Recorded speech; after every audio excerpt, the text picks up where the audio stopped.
December 4th, 1872, the Atlantic Ocean. A ship is spotted drifting. No captain at the wheel, no crew on deck, no sign of struggle, no distress signal, no bodies, nothing, just a ship moving through the water. Completely alone, the rescuers who boarded her found something that made no sense. The food was still on the table, still warm.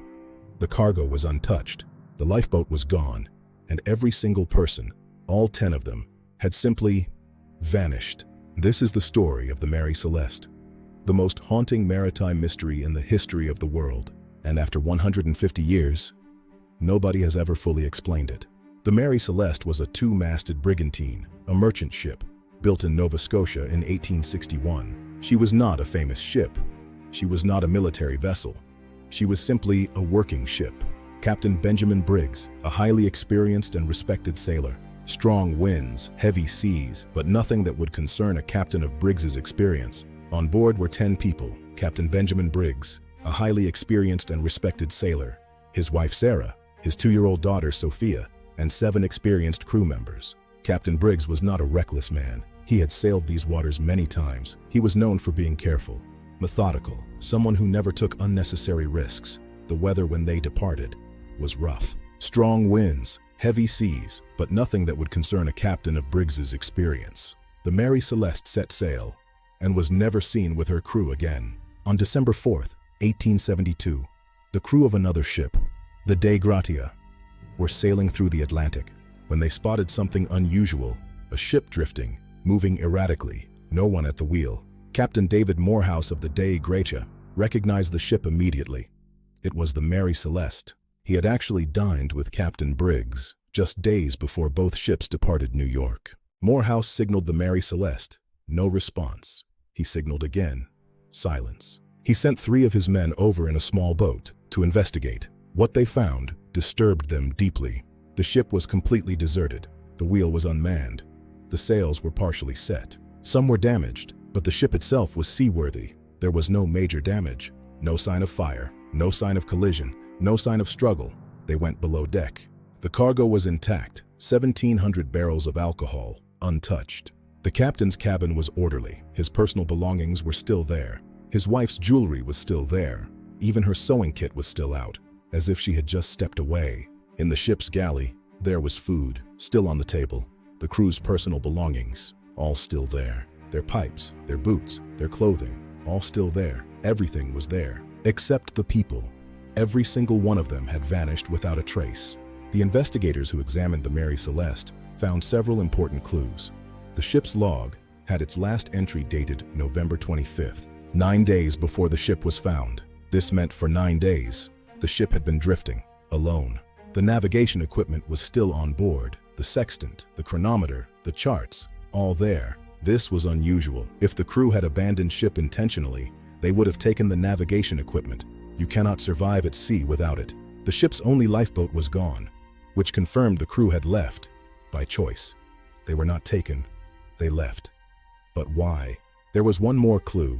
9 of the 1,700 barrels of alcohol were found open and empty. Not stolen, not spilled, just open. And the cargo hold smelled strongly of fumes. Something was very wrong below deck. The Mary Celeste was sailed to Gibraltar, where a formal investigation began. The British Admiralty Court examined every inch. They interviewed the crew of the Dei Gratia.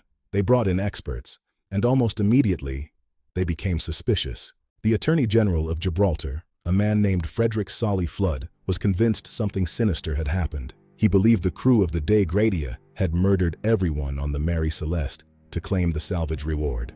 He ordered a more detailed examination of the ship, looking for evidence of violence. What they found was confusing. There appeared to be a sword with what looked like blood on it. There appeared to be marks on the railing, made by an axe. And there appeared to be bloodstains on the deck. Solly Flood was convinced this was murder. But then the evidence fell apart. The sword stains turned out to be rust, not blood. The marks on the railing were just rope wear. The stains on the deck were never identified. The crew of the Dei Gratia were eventually cleared and released, but the mystery remained, completely unsolved. 150 years of theories have followed, some scientific, some strange. Dozens of theories have been proposed. Here are the most credible ones, starting with the most likely culprit. Theory 1. Alcohol fumes. Remember those 9 open barrels? Commercial alcohol produces invisible, explosive fumes. Pressure built up in the cargo hold and released suddenly like a giant invisible blast, loud enough to cause panic. Captain Briggs may have ordered everyone into the lifeboat immediately, intending to return when the danger passed. But something went wrong. The rope connecting the lifeboat to the ship may have snapped, and the crew drifted away forever. Theory 2. Waterspout. A tornado over the ocean. If a waterspout passed over the Mary Celeste, it could have been terrifying. A sudden wall of water convincing the crew the ship was sinking, sending them scrambling for the lifeboat in a panic, never to return. Theory 3. Seaquake. An underwater earthquake sends shockwaves that make a ship's hull vibrate violently. It would feel like breaking apart. Theory 4. Piracy. Some suggested pirates boarded the ship, killed the crew, and threw the bodies overboard. But this theory falls apart. The cargo and valuables were untouched. No pirate abandons 1,700 barrels of alcohol or personal gold. Theory 5. Mutiny. Perhaps the crew turned on Captain Briggs, killed him and fled, but why leave everything behind? Why not take the cargo? But here is what none of the theories fully explain. The details found were not those of a panicked abandonment. They were normal. The beds were made, not slept in, not thrown aside in panic. Made. Little Sophia's toys were neatly arranged. The half-eaten meal on the table was not scattered or knocked over. It was simply there, as if they had walked away calmly. These details suggest whatever happened was not sudden, was not panicked. It was calm, deliberate, and that is most disturbing. The Mary Celeste was eventually sold. She continued sailing for 12 more years before running aground off Haiti in 1884, deliberately wrecked in an insurance fraud scheme. Her final end was as strange as her mystery. Captain Briggs and his family were never found. No bodies, no survivors. The case was officially closed without a conclusion. 150 years later, it remains open. Still no answer.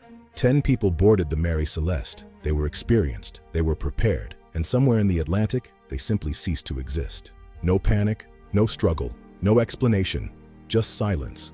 And a drifting ship, still waiting for them to come back. They never did. If this mystery kept you thinking, share it. Subscribe now, because the next mystery is even harder to explain. Thank you for watching Dokuvoria.